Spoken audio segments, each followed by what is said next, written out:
हम लोग कुछ शब्दों से बड़े परिचित हैं। श्रमजीवी, बुद्धिजीवी, ये सारे शब्दों से परिचित हैं। लेकिन मैं देख रहा हूं कि पिछले कुछ समय से इस देश में एक नई जमात पैदा हुई है, एक नई बिरादरी सामने आई है, और वो है आंदोलन जीवी।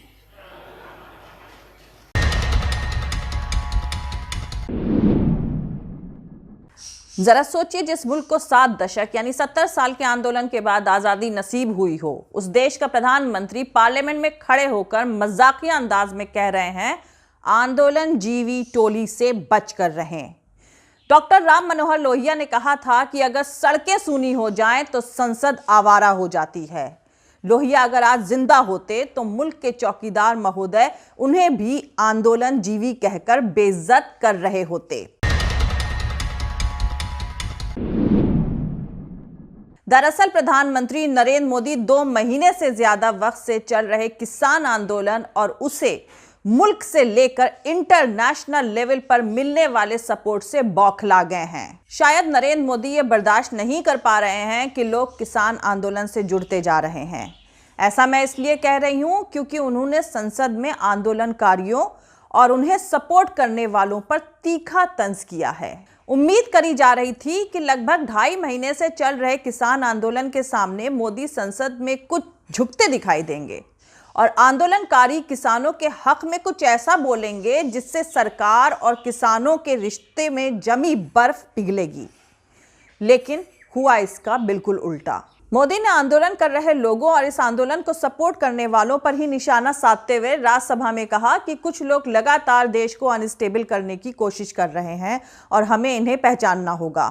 वैसे मोदी सरकार और भाजपा का ये जाना पहचाना फॉर्मूला है जिसमें वो सरकार के खिलाफ आवाज उठाने वालों पर ही ये इल्जाम लगा देते हैं कि वो देश को अनस्टेबल कर रहे हैं। अपने जुमलों और तरह तरह के नए शब्दों का अक्सर इस्तेमाल करने वाले मोदी ने आज फिर एक नए शब्द की खोज करी है, आंदोलन जीवी।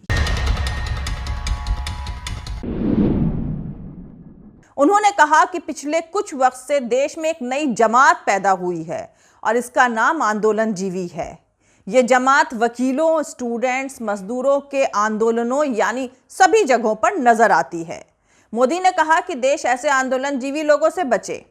जरा सोचिए, जिस मुल्क को 7 दशक के आंदोलन के बाद आजादी नसीब हुई हो, उस देश के प्रधानमंत्री संसद में खड़े होकर मजाकिया अंदाज में कह रहे हैं, आंदोलन जीवी टोली से बच कर रहें। देश के किसान जो पीसफुल तरीके से अपने हक के लिए लगभग 3 महीनों से सड़कों पर पड़े हुए हैं, साथ ही 200 से ज्यादा किसान भाइयों की जान जा चुकी है। इसके बावजूद देश की सरकार के मुखिया अफसोस जाहिर करने की जगह आंदोलन जीवी कहकर उनका मजाक उड़ा रहे हैं। 3 महीने से आंदोलन कर रहे किसानों को आंदोलन जीवी कहकर मखौल तो उड़ाया जा सकता है, मगर प्राइम मिनिस्टर नरेंद्र मोदी के पास काले कानूनों की भेंट चढ़ चुके 200 से ज्यादा किसान भाइयों के लिए बोलने को 2 शब्द तक नहीं है। वैसे जब भगत सिंह जैसे लड़के फांसी पर चढ़ रहे थे, तब आरएसएस के गुरु गोलवलकर ने भी अपने स्वयं सेवकों से कहा था, आंदोलन जीवी पागलों की टोली से दूर रहें। एक नई जमात पैदा हुई है, एक नई बिरादरी सामने आई है, और वो है आंदोलन जीवी।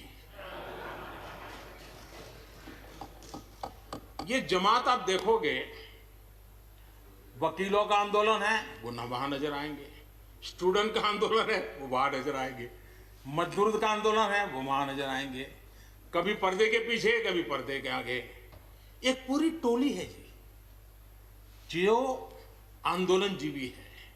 वो आंदोलन के बिना जी नहीं सकते हैं और आंदोलन से जीने के लिए रास्ते खोजते रहते हैं। हमें ऐसे लोगों को पहचानना होगा कि वो जो सब जगह पे पहुंच करके और बड़ा आइडियोलॉजिकल स्टैंड दे देते हैं, गुमराह कर देते हैं, नए नए तरीके बता देते हैं।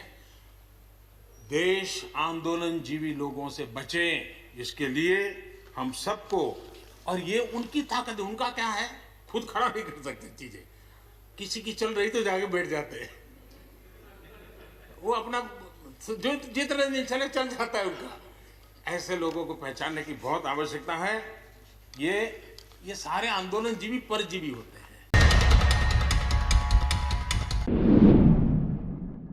आंदोलनजीवी होना आपके लिए काफी नुकसानदेह है। ये बात सबसे पहले सावरकर की समझ में आई थी, जिसके बाद वो देश की आजादी के आंदोलन से हटकर अंग्रेजों पर परजीवी यानी पैरासाइट हो गए थे और भारत को गुलाम बनाने वाली ब्रिटिश हुकूमत से वजीफा लिया करते थे। अब पता चल रहा है कि आंदोलनकारियों को लेकर सावरकर और साहिब की सोच बिल्कुल एक जैसी ही है। मुझे लगता है कि जिस तरह संसद में किसानों को आंदोलनजीवी बताकर जलील किया गया, उनका मजाक उड़ाया गया और मेजें थपथपाकर आंदोलनजीवी जैसे शब्द का स्वागत किया गया, वो शर्मनाक तो है ही, साथ ही फिक्र पैदा करने वाला भी है, क्योंकि इससे पता चलता है कि इन लोगों की मानसिकता अपने वोटर्स के लिए कैसी है। किसान भाइयों को समझ लेना चाहिए कि लड़ाई उनकी काफी लंबी है। वैसे नरेंद्र मोदी को भी पता होना चाहिए कि भारत नाम का ये जो मुल्क है, इसके सारे हीरो आंदोलनजीवी ही रहे हैं। एक आंदोलनजीवी भगत सिंह नाम का वो नौजवान था जो छोटी सी उम्र में फांसी चढ़ गया। उसके साथ कुछ साथी भी उसके आंदोलनजीवी ही थे, जिन्होंने आखिरी बार भारत माता की जय का नारा लगाया था तो जेल की दीवारें थर्रा गई थीं। अशफाक, बिस्मिल, सुखदेव, राजगुरु सब आंदोलनजीवी ही थे। एक आंदोलनजीवी नेताजी सुभाष चंद्र बोस थे, जो मुल्क को आजाद कराने के पागलपन में दुनिया भर में घूम घूम कर अंग्रेजी हुकूमत से लड़े। एक आंदोलनजीवी वो महात्मा था जिसने समूचे भारत को अंग्रेजी हुकूमत के खिलाफ खड़ा कर दिया था। एक आंदोलनजीवी मोतीलाल नेहरू का वो लड़का था जो बैरिस्टर बनकर गांधी का शिष्य बना, 9 साल जेल में रहा और देश का पहला प्रधानमंत्री बना। एक आंदोलनजीवी वो सरदार वल्लभ भाई पटेल भी थे, जिन्होंने किसानों के लिए सत्याग्रह किया और गांधी के प्यारे बन गए। वो देश के पहले होम मिनिस्टर बने, जिन्होंने 545 रियासतों को जोड़कर एक मुल्क बनाया। जिन लोगों ने अपने खून से इस धरती को सींचा है, वो सब आंदोलनजीवी ही थे।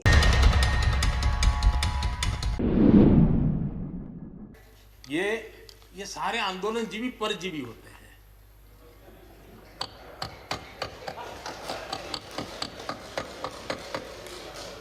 परजीवी यानी पैरासाइट तो वो आतंकवादी थे जो महात्मा गांधी के कत्ल की साजिश रचते रहे और अंग्रेजों से पेंशन लेते रहे।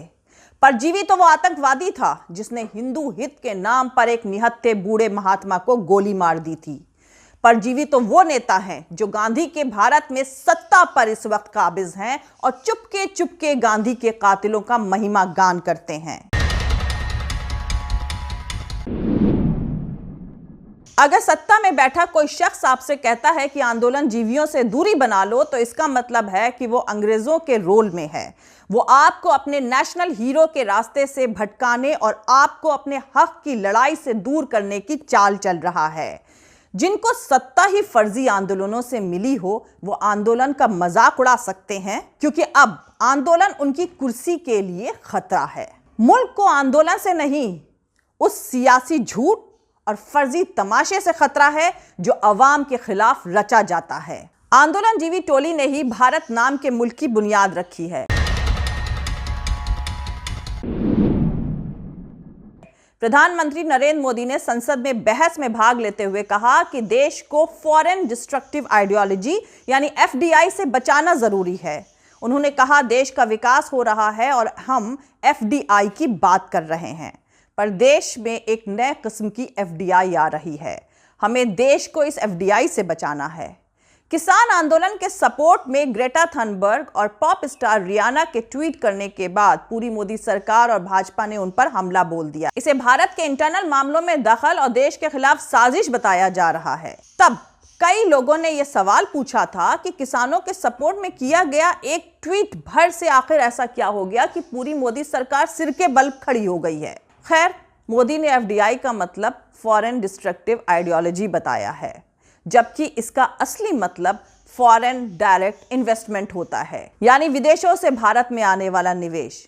मोदी ने कहा कि इस एफडीआई से हमें देश को बचाना है और जागरूक रहने की जरूरत है।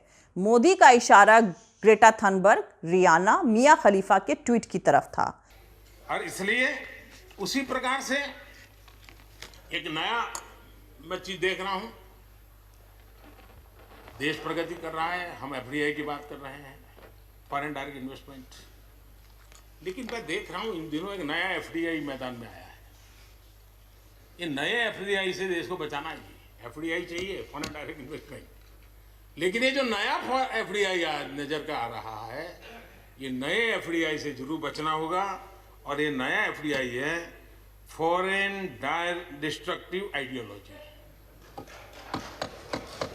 Foreign destructive ideology. और इसलिए इस एफडीआई से देश को बचाने के लिए हमने और जागरूक रहने की जरूरत है।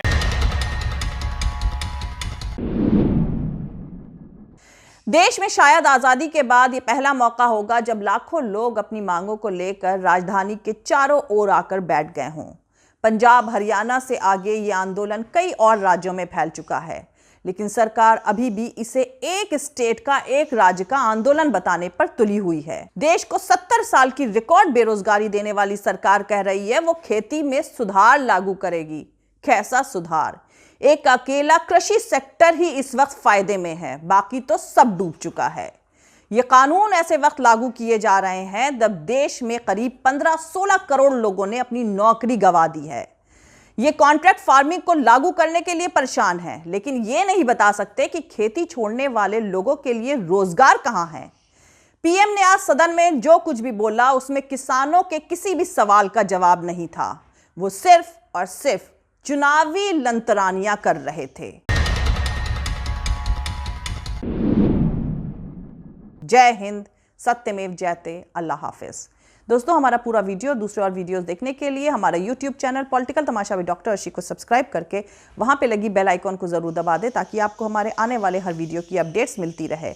और दोस्तों, अगर आपको हमारा काम पसंद आता है, हमारे वीडियोस पसंद आते हैं तो www.patreon.com/dr अर्शी खान पर जाकर डोनेट करके आप हमारे काम को सपोर्ट कर सकते हैं। दोस्तों, अगर आपको हमारा वीडियो पसंद आता है तो लाइक और शेयर करना हरगिज़ नहीं भूलें। आप हमें फॉलो भी कर सकते हैं हमारे ट्विटर, इंस्टाग्राम और फेसबुक पेज पर। मेरा ट्विटर हैंडल है @arshi_aziz Khan। थैंक यू, मिलते हैं अगले वीडियो में।